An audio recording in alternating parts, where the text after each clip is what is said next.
I was looking here. Okay. Yes. That's the one. Okay. Sorry about that. Luckily, it's a quick fix. So I'm going to be talking today about blockchain security. My name is Michael Perklin. I'm the Chief Information Security Officer of Shapeshift.io. It's a asset exchange online. I'm also the president of C4, the Cryptocurrency Certification Consortium. Previously, I was the head of security at Ledger Labs and the president of Bitcoin Sultans. So I want to talk to you about blockchains. Blockchains are what's called a disruptive technology. Now, that word's been thrown around a lot. Disruptive means it completely changes the way that society lives. There's been a lot of disruptive technologies over the years, everything from electricity to cars to the telephone to the internet. Every one of these technologies, when they were invented, they drastically changed the landscape. They changed the way that you and I lived. And in doing so, they created a lot of great jobs. If you were a web programmer in the 1990s, you made a lot of money because you had a skill that not too many people had. But in addition to creating jobs, every disruptive technology also killed a lot of jobs as well. When you look at cars allowed people to travel vast distances, but they also killed the veterinarian. People didn't need to have horses as much as they did before. When you look at a lot of these technologies, a lot of these jobs died, but also a lot of industries and companies died as well. In the 1980s, all telecoms made the vast majority of their profit on long-distance fees. If you wanted to call your friend in France or Germany, you paid $20, $30 before the call. But then a brand new technology came out, the internet, and it totally changed the environment. Now suddenly you can talk to your friends online for free without any long-distance fees. So all telecoms, they had to either change their model entirely or they simply died. Blockchain technology is doing this today. It's replacing things like PayPal and Western Union. It's replacing bank wires. In a few years, these types of technologies will either have been replaced by something else or they'll just go extinct. Companies need to pivot or they will die. And with these blockchains, or with these disruptive technologies, when they first appear, they appear as what's called a walled garden. Now, a walled garden gets its name because inside everything looks rosy. I mean, sure, it's great to have this new technology, but if no one else is in that garden to enjoy it, then what's the point of having that garden? The internet had that, telephones had that. If you were one of the first people to have a telephone, that's great. You can talk to anybody over vast distances. That also had a phone. Who else had a telephone when they were first being rolled out? When you had your first computer and you're able to send an email to anyone around the world, well, that's great, but who else had an email address?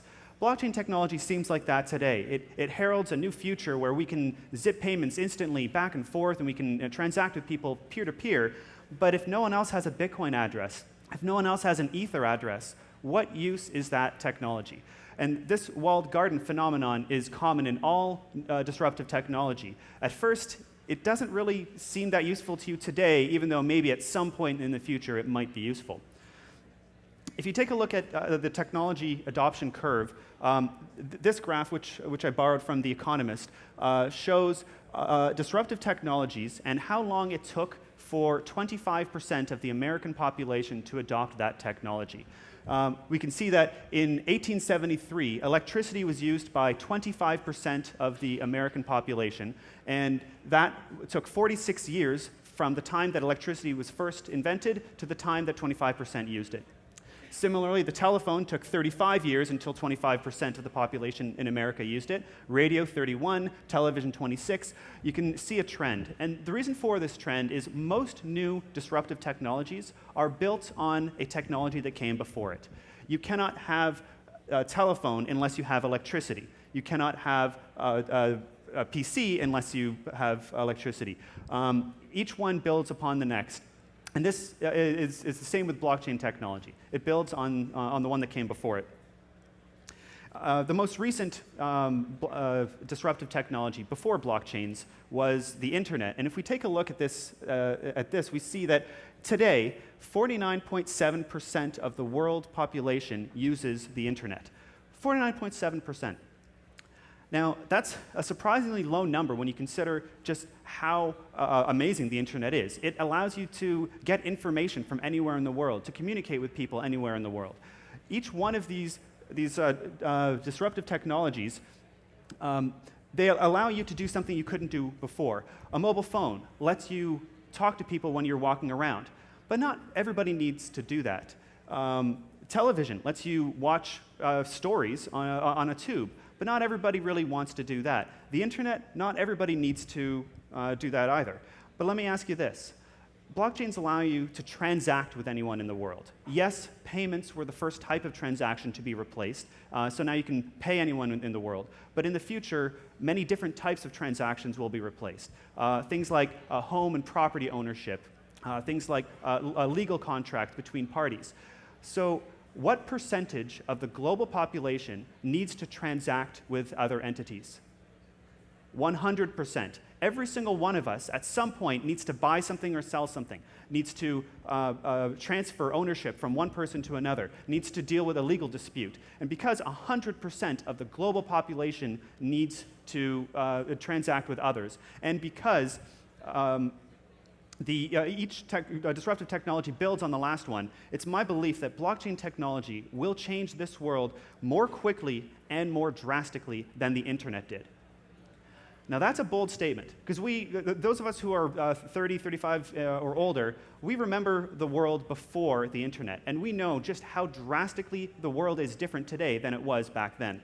And I'm a firm believer that blockchain technology will change the world more because 100% of the global population needs to use it. Now, blockchains have only been around for the last few years, only for the last 7 years since Bitcoin launched the first blockchain.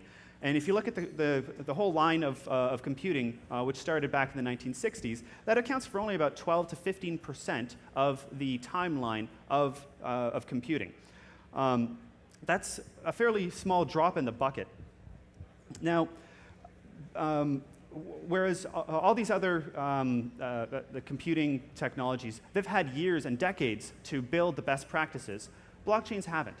You need to have practices before you could have best practices. If you want to bake a cake, you need to break some eggs. You cannot have amazing successes unless you have spectacular failures. Now, our host, Kurt Kumar, was up here earlier handing a beer to some of the speakers to bring on stage, and I brought one as well. And it's kind of timely because I have a question to ask the crowd. Hands up if you, at any point in your life, if you have ever had any alcohol ever. Put your hand up if you've ever had a sip of wine, a sip of beer, or anything. Okay, now keep your hands up. Put your hands down if you have ever gotten sick because you've had too much alcohol. Or keep it up if you've gotten sick at some point in your life because you had too much alcohol. All right, most of your hands are still up. Now let me ask you this. Keep your hands up if every single time you drink, you always get sick. That's right.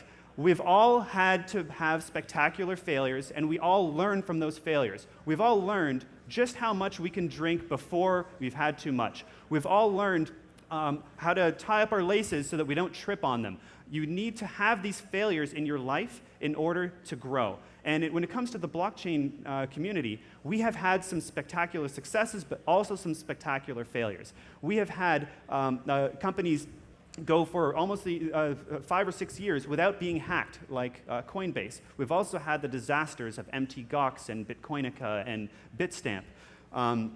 And each time this happens, we learn something. We learn why that did not work, and we learned why that did work. Now, every industry has some kind of a standard. Whether you are making food, you need to follow the HACCP standard. If you are going to be storing credit card information on your servers, you need to store them in a way that is PCI compliant.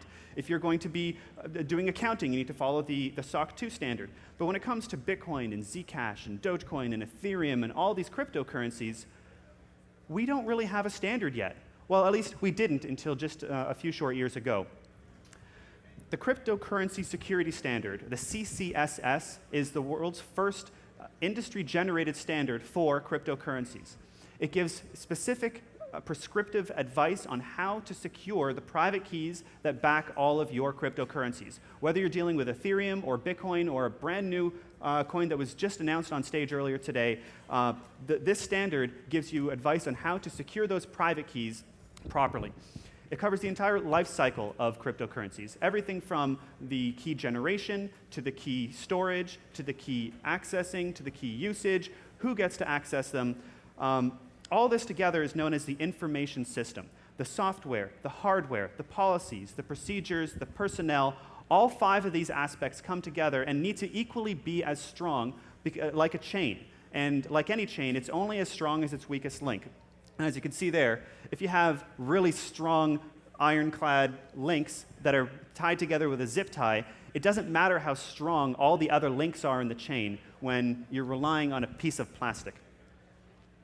So there are 10 aspects in the cryptocurrency security standard. And as I said, they govern the entire life cycle of the private keys, but also the personnel who access the keys, the procedures that those personnel go through, and the training that those personnel received.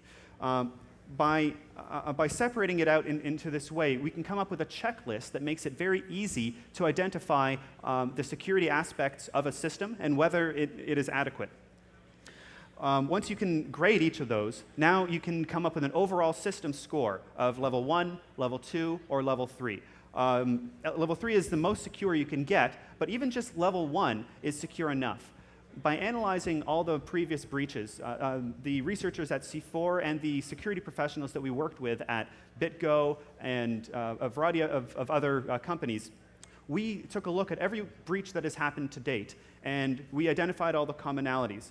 And when we did that, we realized that when you score it this way, there was not a single company that was breached who was able to reach level 1. If any of these companies were to reach level 1, they would simply not have been breached to begin with. Now, this is an example of a CCSS score sheet for a fake company, Acme Exchange. Now, you can see for each of these 10 aspects, the company scored level 1 on all of them.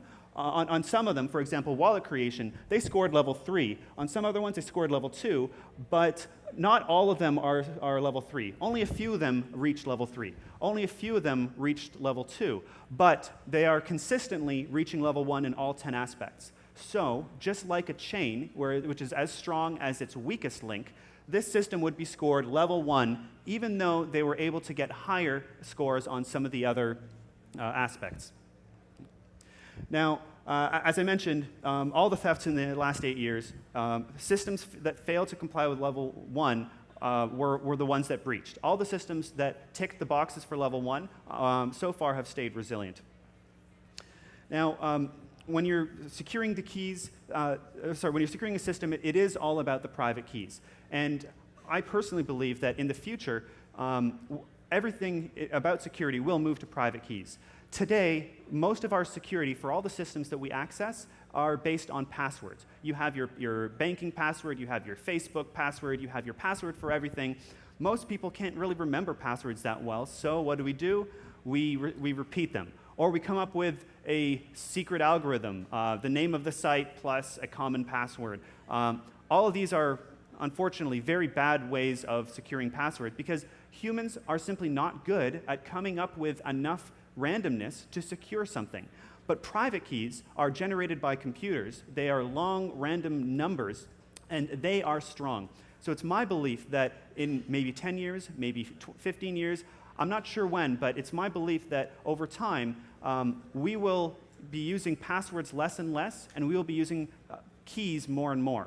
We will have keys that access our online banking. We will have a private key to access our Facebook account. We will have a private key to access our airline account, to access our tickets, to access everything in our lives. And these private keys will all be stored on a small device, whether it's our phone or something similar, and passwords will be used less and less. That's it, and if you have any questions, you can find me at the back near the Shapeshift booth. Thank you very much, and enjoy the rest of the conference.